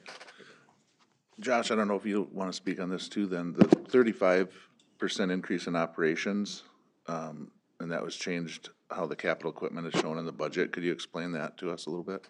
Yeah, so in the past, and I was kind of working, it was a little bit tough, as you know, Robin had her baby this year, so we were trying to juggle that. It seems in the past when equipment was ordered, it was put into, I'm probably gonna nail this wrong, and she's gonna text me, and Bruce is gonna call me out on it. I believe it was called an asset account, where stuff was kind of kept track of over here, not necessarily on your expenditure sheets, but on this sheet over here. That is how some accounting's been done. I kind of said, hey, if we're gonna do this, let's just show this, the actual expenditure in the budget. And so because we made that change, it's gonna show up this year as a large increase. And then by next year, that increase won't be there because it'll have been done the year before. And so we're not necessarily spending a whole lot more money that wouldn't have gotten spent. In fact, this year, much of that increase is basically this capital expenditure for the equipment. All right, thanks for your time. Thank you, Kurt. Thank you, Kurt. Thanks, Kurt. Okay, who's up next? That would be me. Okay, go ahead. So we're gonna cover sanitary and storm sewer. And we'll just kind of cover the keynotes between both departments. Some of the keynotes this year for sanitary, it was one of the roughest years we've had at the waste treatment plant. We had 3 employees that were all out at the same time, 2 because they took new positions for other cities, and then another one was out for personal reasons. So at that time, this spring, for about a month and a half, we were down to 1 operator. And that was our wastewater superintendent. So I mentioned to you guys before, he worked 45 days straight, not 1 day off in that period, because someone has to be at the plant at all times. So we're very thankful to Scott, our current wastewater superintendent, for being dedicated to the city. With that said, we had pretty much most of the year we were training 2 new staff members. Again, it was extremely difficult finding qualified employees to apply for the position, but we got lucky. It took longer than anticipated, but we have 2 really good new staff members that are really catching on quickly, and I couldn't be more happy with the progress that they're making, the license that they've already received and are continuously getting. Then again, a couple months ago, the wastewater got hit again. We lost I was informed by our current wastewater superintendent, Scott Warner. He's been with us for 14 years. He was the superintendent when that plant started. He informed me that he has taken a position somewhere else, and he's told me for 5 years of me being in this position that this is his dream job, dream plant to work for, but it's not up north. If I can get up north at any time, I'm going to take that opportunity, so I don't blame him one bit. He told me he's okay with me saying it. He is moving to Grand Marais, which is a beautiful area, so good for him. I'm happy for him. So a couple months ago, we started a job search for a new superintendent, which is even harder than it is to find a wastewater operator. So we ended up finding a guy, which he had to relocate. He started last weekend working with Scott. They put in about 20 hours this past weekend on Saturday and Sunday, doing some training. And then he will actually become our wastewater superintendent officially December 16th. That would be Scott's last day. So we are excited to have James on board, and looking forward to continuing what we have at the waste treatment plant and then bringing his new ideas. We were informed at the beginning of this year that the city will become an MS, well, it's talking about storm now. We will become an MS4 city in 2026. What does MS4 stand for? Municipal Separate Storm Sewer System. Interesting name, but that's what they came up with. This is to ensure clean stormwater. A lot of cities around our size for about 10 years, we were right on the cusp for about 10 years of becoming an MS4 city. And then we found out this year that there's quite a few surrounding towns that are going to become an MS4 city. So what does that entail for the city of New Prague? Well, like I said, for 10 years we knew this was coming, so we've kind of prepared for it. We do a lot of documentation of all of our ponds when they get cleaned, when we dig ponds out, where those settlements that we are digging out go. But with that said, it's just going to double. Twice the amount of cleaning ponds, spraying ponds, documentation of that, protecting our watershed areas around ponds. Unfortunately, we have some residents that like to encroach, put gardens, and we have been working on that for 6-7 years trying to get that corrected. It's just going to have to be even more enforced than it is even now. So when it comes to expenses, I know we're talking about 2025, but just put it on your radar. There will be added expenses to become an MS4 city. We will have to work with SCH and create a surface management plan, and then there'll be yearly fees on working with Chris and his staff at SCH. So that's coming down the pipe road down in 2026. I feel like I'm getting long-winded compared to Kurt. All right. So speaking of the numbers for 2025, the wastewater. So it's very alarming on the sheet, but I want to inform you it's not as bad as the sheet looks, and I'll kind of explain that. As of right now, we were projected to lose over $500,000, and we would have to be dipping into the reserves for 2025. As that number shows, I'm telling you, it is not as bad as it says, and I'll explain that. We budget very, very, very conservatively on our miscellaneous revenue. In our miscellaneous revenue is where we get our interest. This year, we almost had $350,000 in interest, and that's where that would show up. So with that said, I do expect a loss for 2025. I don't expect a $500,000 loss. I expect it to be closer to that $150,000 loss, which enterprise funds, you don't ever want to lose money. So with that, I am proposing a 3.5 rate increase. This would be the third year in a row that we are doing rate increases. Prior to me being a public works director, I want to say it was almost 10 years they did not do a rate increase. While they were not dipping into the reserves those 10 years, they were not preparing, in my mind, for the future. And COVID made that future pop up extremely quick. So with that said, we had rising costs for operation cost of 20% for chemicals. That equals almost $30,000. We have utility increases, which I'm projecting about $50,000, and then about $88,000 in equipment depreciation. So that's where you see that big number that sticks out, the $251,000. Obviously, we have our personnel costs, and then we have our operation costs that kind of equal that $250,000, 6.2 budget expenditure increase. Moving on to the storm. Again, on paper, it looks bad. It looks like we're projected to dip into our reserves, $50,000, but that is the same case that we budget extremely conservative when it comes to miscellaneous revenue, and this year we had $45,000 in interest. So I do think we're going to be closer to breaking even in the storm, but I do still like to see a 4% increase in rates. That is really due to the 2026 MS4. I'm strong believer in just a small increases every year and not have these massive increases every 5 years. So we have an increase in our budget when it comes to operation expenses. A big part of that would be is we're looking at purchasing a mini excavator. We own a mini excavator right now that's shared with 5 departments. We are looking at purchasing that mini excavator from 2 other departments, so it would be strictly just on the city side, and the utilities needs to purchase a larger one, where also when we become an MS4 city, we're gonna need to use that even more than we already have, and we already have hard time sharing it. Both departments need it all the time. So we're gonna purchase the existing one. We're just gonna buy out the existing one from the utilities, which actually was working out great for both of us. So that's all I got, unless you have some questions. I got some questions. Did we do an increase not that long ago on because of the chemical increase? Yeah, this is our 3rd year in a row that we've had a 20% chemical increase. Chemicals have gone skyrocketing. So yeah, 60% they've increased in the last 3 years. There's unfortunately nothing we can do. We are continuously probably, right now about every 4 months, current wastewater superintendent, there's a couple chemical places around that we can get chemicals from, and we are getting certain ones from some companies because it's cheaper, and some from others because it's cheaper. So we're constantly looking around for getting the best price.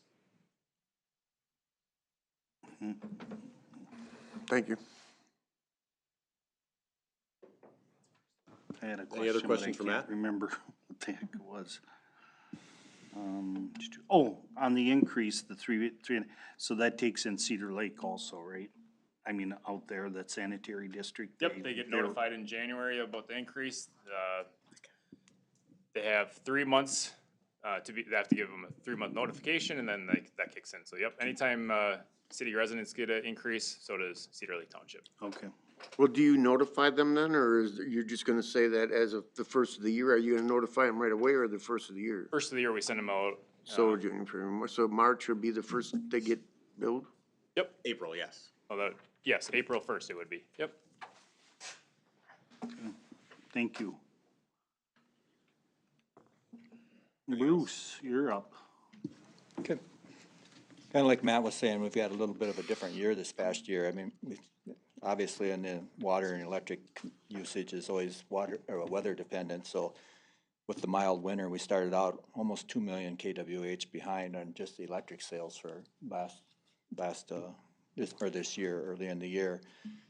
And then kind of notable, so for discrepancies of how things changed throughout the season, to Kurt's benefit, we didn't get to sell them very much water this year. In almost 18 million gallons of less sales. So that also changes the budgets when you're trying to work with that. Like Matt does, I'm pretty conservative also. I mean, we always err on the side of being conservative when it comes to water and electric sales. I'll start off with just the water. Just some notables for '24. We replaced nearly 5,000 feet of water main and 90 services, and that was in conjunction with the CIP project that we did with the street reconstruction this past year. We replaced a failed well, at our number 2 well, which is located up by the power plant up there. We completed our water system modeling study. That's just really going to be a guiding document that the Utilities Commission will use for what's going to be needed in the future for as New Prague expands, and what we're going to have to do for expanding water services and distribution and filtration. We also, staff finished their lead service line inventory. That's a mandate set forth by the state. You've probably been hearing about it on the news about lead service lines, and so that there's both a federal and a state funding to get those all replaced. It's a huge undertaking, especially in the large metropolitan areas. New Prague has about 100 lead services that are still in use, none of which are city-owned. The city has been proactive in replacing those services when we do reconstruct projects up to the curb stop. From that point on, it is the homeowner's responsibility. But nonetheless, the state's going to put the mandate on the city in regards to getting those changed out. We've applied for funding through the state, and hopefully we're able to help the residents get that done. And we've kind of set a 5-year initiative, doing 20 a year, to get those replaced coming up here. Do we get any fund? I know I signed papers for it, but do we get any funding out of that yet? It's typical state deal where it's hurry up and wait. Yeah, So okay, that's we're where just at. still waiting. Yeah, we are. But we've been told that, due to us having our, service inventory completed on time, that we take some precedence. So hopefully we'll be ready for the construction season next year to do those that are involved in that project, which is about 20 of them. Financially, on the water side, we're projected to add about 341,000 to the reserves, and again, that'll cover future CIP costs when we won't be doing bonding with the city. So then hopefully the utility, the water department can fund those on their own just through reserves for upcoming projects.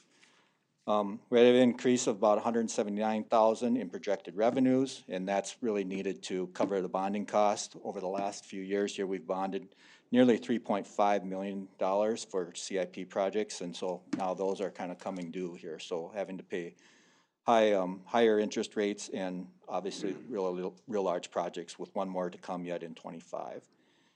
What that really does for us is it causes us to have to increase rates. Well, the Utilities Commission moved to increase the rates of about 50 cents per 1,000 gallons and a $2 monthly adder to the base charge. There's going to be an increase of about 125,000 in budgeted expenditures, and then also there's a few decreases there.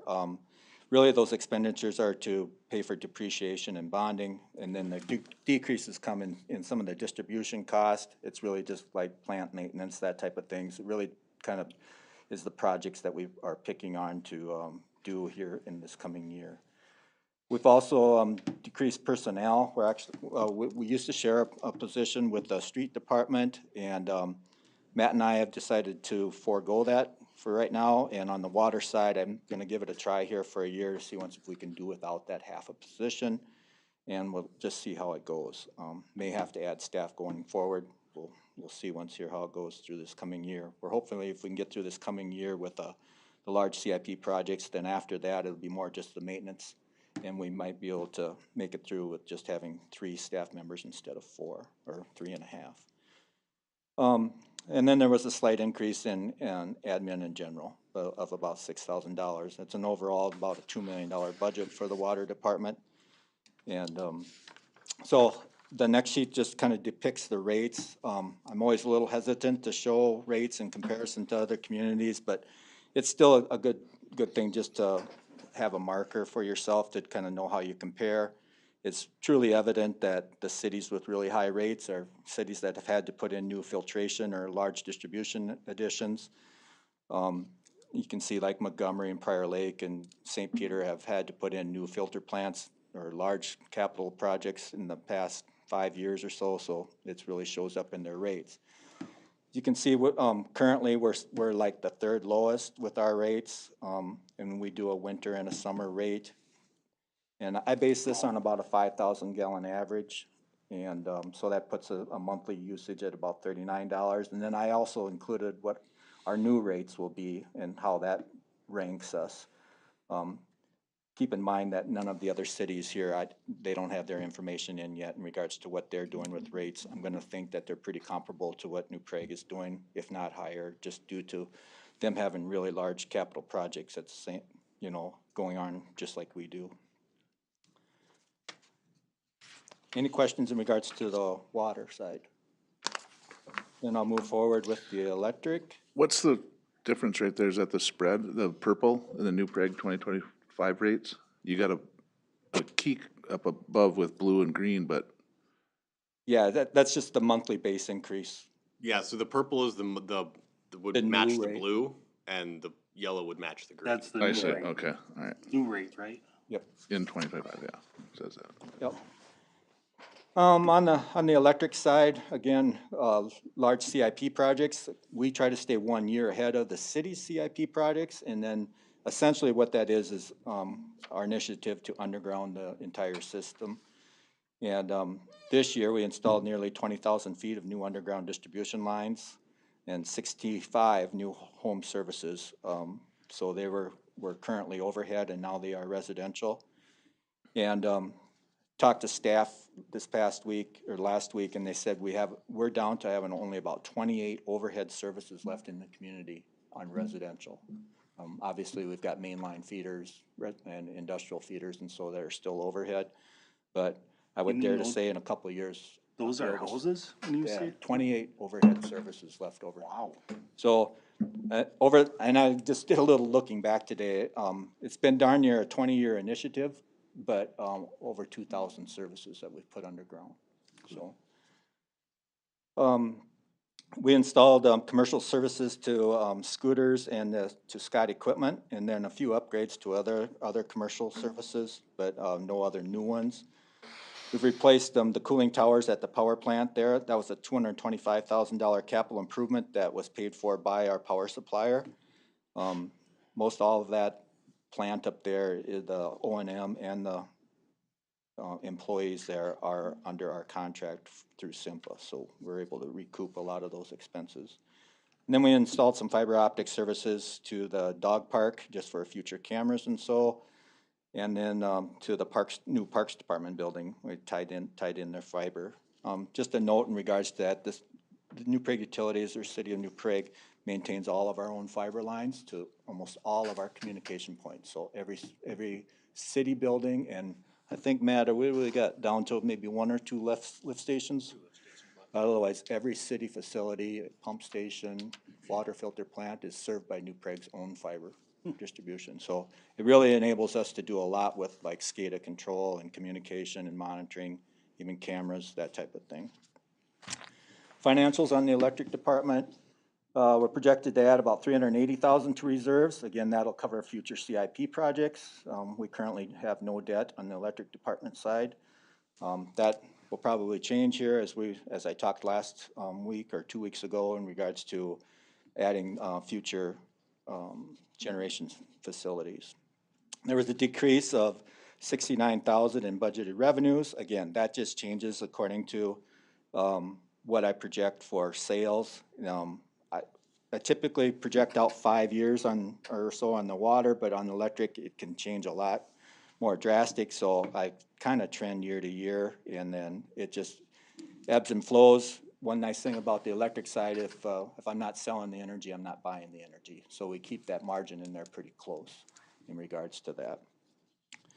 What we'll see here for the the commission tries to kind of stay at a even keel on this as an increase of 2% and $1 in the base fees. And really what that's coming down to, the dollar in the base fees is just the added cost to maintain distribution facilities. I mean, it used to be that we bought a transformer for $1,600 and now they're $6,300. So it's just, we're still feeling the effects of COVID in regards to those kind of things. Being able to get supplies is still, some things are as far out as 3 years. Industrial rates are only increased about 2.3%. Reason that it's a little higher is we did a rate study last year, and we always try to make sure all rate classes are paying their fair share, and we need to be just a little bit higher on our industrial rate to make sure that they're paying their fair share of our all-in cost. We have a decrease of $52K for budgeted expenditures. And again, that just kind of follows in regards to purchase power and depending on what kind of projects that we're picking on for the coming year. We have a decrease in purchase power. That's just the trend that I'm using. Again, like I said, what we sell, we buy, and what we don't sell, we don't have to buy. So this can change a lot according to the weather. We have real mild weather, then that typically is always quite a bit lower. The decrease of $154,000 in SIMPA O&M expenses, that's directly project related. This year just happens to be projects that aren't as expensive as the past year. The increase in personnel costs, again, we're progressing young linemen through our pay steps, and so our personnel costs definitely have increased over these past couple of years until we get them, until they're journeyman linemen, and then that'll kind of plateau. So hopefully that'll be there. Again, doing a lot of planning for future generation projects. A $20 million project for the City of New Prague is a huge project that we've been undertaking, and staff is in full mode trying to get that all figured out and working with engineering And eventually, and obviously with the commission, I've been working with them a lot in regards to these projects and what we're gonna have to be going out for bonding and bids for equipment for that project. Page 294 just gives a graph again and just how New Prague's rates compare to our neighbors. And again, we land right in the middle, which in my mind is kind of where we want to be. That means what we're spending on distribution cost and in plant facilities is, and yet we're still able to keep our rates in check with our neighbors, is a good thing. Really, for just the general manager's perspective, I would say that New Prague's rates are very competitive considering the facilities that we have. When you have an underground plant and generation backup for a community of this size, it's kind of unheard of. So we're very fortunate to be able to have the type of facilities that we do for our size of community. Other than that, I stand for any questions. I'm surprised Rochester because they're a public utility, that they're so high. So, and I'm just gonna use Excel for an example. When you hear in the news that, you know, they're building all these wind turbines and putting in all this solar stuff and they don't really push back when the state says they are mandated to put in a whole bunch of wind and solar, is because they don't care what it costs. They get to pass that cost along to their customer by a certain percentage adder, no matter what the cost is. So they like to make those type of investments because then allotted by the PUC, they're controlled by them, they get to add that cost back into their rate structure. Versus a municipality or a co-op, we always look at it to try to keep the cost as low as we can for our customers and yet provide reliable service. So that's kind of where you start to see that discrepancy. I looked at, I've got, my son-in-law lives in St. Louis Park. They're Excel customers, and there were times they're paying 17 cents a kWh versus 13. So it makes a big difference. Oh. Thank you. Yep. Josh? Yeah, if there's no other questions, just real quick, as you know, our ambulance fund isn't nearly as active as it used to be, since we do source out that work, but is still in existence because it is still used a little bit. So with the budget this year, we are projecting to add a little over $3,000 to the reserves. We're projecting our revenues to remain consistent, and that's just due to the contract that we have with North Memorial of what they will pay. So we kind of know what our revenues are going to be for 25. We did add in a little increase to the budgeted expenditures, and that's just with our knowledge of rising utility rates and insurance costs. But generally, our ambulance budget consists of collecting revenues from North Memorial and then just our costs that we've got to put back into the building as the building owner. So I guess we'll certainly stand for any questions you may have at this point on these enterprise funds. Does the council have any questions about all these funds? Just of note, we are not approving anything tonight. Yeah. These will be formally approved at the second December meeting with all of the other general fund stuff. Are we gonna have in the first December meeting, some budget, going over the budget and some discussion before the final one? Yeah, I mean, I certainly, that is our truth and taxation meeting, and so we will certainly, the budget is open to be talked about or any questions you may have at that point with the budget. Usually at that meeting, what we do is we present where the budget's kind of at this point, is through all of our discussions, as well as kind of it's really to show the public at where our budget's at and what potential taxes are for 2025 before a final approval.